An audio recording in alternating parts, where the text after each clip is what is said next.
and with Dan Stovall from Popkoffs.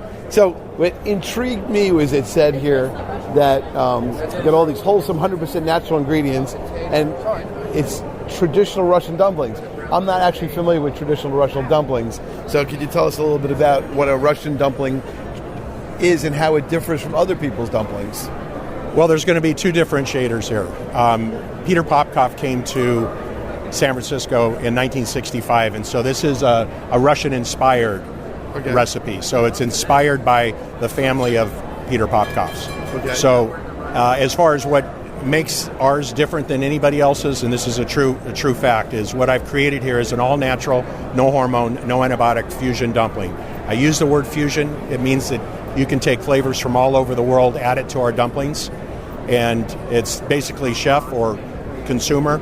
Take your sauces, whatever you have, put them inside, saute them, with our dumpling inside your sauce. I've got King Arthur flour is our basis, and I sat with the USDA government to deem what is natural. So it's how it comes off of the bush. It's barley and wheat flour. There's no vitamins and there's no minerals added to it. That's the way a traditional flour is made. Okay. So I've got Meyer Natural Angus Beef with no hormones, no antibiotics. I got Mary's antibiotic-free chicken, free-range chicken. I've got farmer's cheese out of Chicago. So I figure if I start with the purest of ingredients, my end result product is going to be very pure. And that's where I'm excited. And seeing people when they taste the product, they're very excited. And that's the differentiator. There is no other company that uses somebody else's story.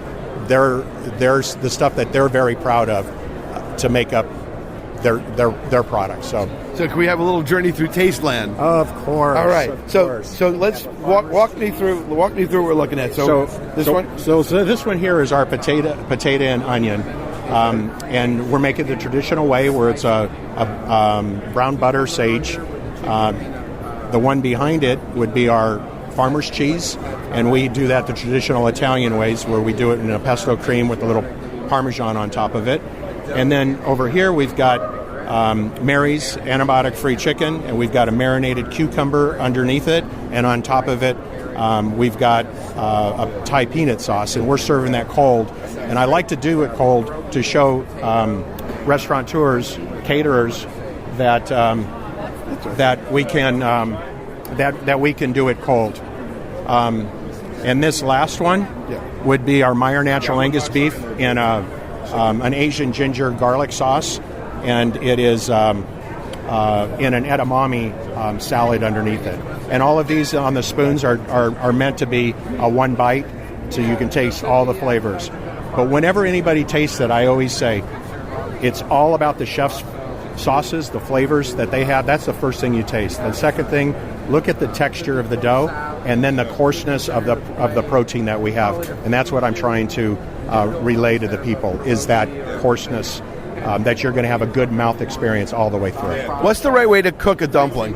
Our dumpling you want to take from the freezer to boiling water, 5 minutes, you're done.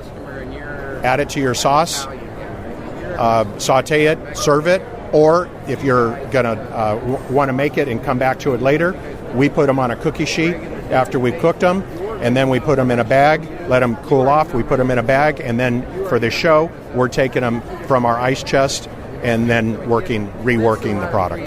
Cool. All right, so can I try one? You can try all of them. All right, which one should I try first? You're going to go with the Meyer Natural Angus Beef first. Okay, now why? I know, like with wine, you're supposed to start with the lights and go to the heavies. No, I've been to their ranch in Montana, right? And they use red Angus cattle by genetics. It's not by color of hide. It's a purebred, and I've got a real fondness to the Meyer Natural Angus. But I've been to the Pittman farm as well, so that's going to be your second one. All right. So just so I see, we got black beans and corn. And we got a dumpling with the Angus beef inside with a little bit of carrots. You've got some edamame beans in there, the corn, the carrots. You've got craisins, and that's in that Asian vinaigrette dressing. Okay. Who inspired this formula to make it with this particular array of ingredients? Well, I've been in the distribution business for 30 years, and so I've been around chefs my whole life. So all of my my learning has been from the different chefs that I work with. And we've been on this project now for 2 years, and I have brokers that are chef-driven throughout, like I have them in California, in Florida, and now here in New York. And being a chef, you have to have that passion, you have to have that heart, and it's all about that creativity. And this particular one that you're going to taste was created by Aaron Dorset, this gentleman to your left. Okay. So here, this is why radio is the greatest job in the world. So let's try this. Wow. That was really good. Oh. Yeah, too bad they can't try it, right? Well, they can. Oh, yes, they can. Yes, they can. It's just they can't do it right now. Yeah. Oh, that was really good. Now, what else did we... So we're going to go to the Mary's chicken. That's with the Thai peanut and the marinated cucumber. And that also was Aaron's creation. Okay. Wow. Really good and different. Yes. The two were very different from each other. And go back to that denseness of the dough and the coarseness of the protein. And now you can take that same dumpling and serve it warm, and when you bite into it, you're going to taste the natural juices that are inside of it as part of the ingredients in that neck sauce. And you're going to try that. You're going to see that in the farmer's cheese. Which is this one. Okay, so this has got Parmesan and like pesto? It's got a pesto cream sauce with a little bit of Parmesan, and it just exploded in your mouth. It did. That is spectacular. Oh, that was good. Now, they're all different, but that one's like a new favorite. That's a good one. We got it warm, and when you have it warm, the flavors just go crazy. But in the culinary world, you not only need to sell something or serve something warm, you need to serve it chilled as well. You need to get a little creative on it. And last but not least is the potato. That would be the traditional potato onion pierogi.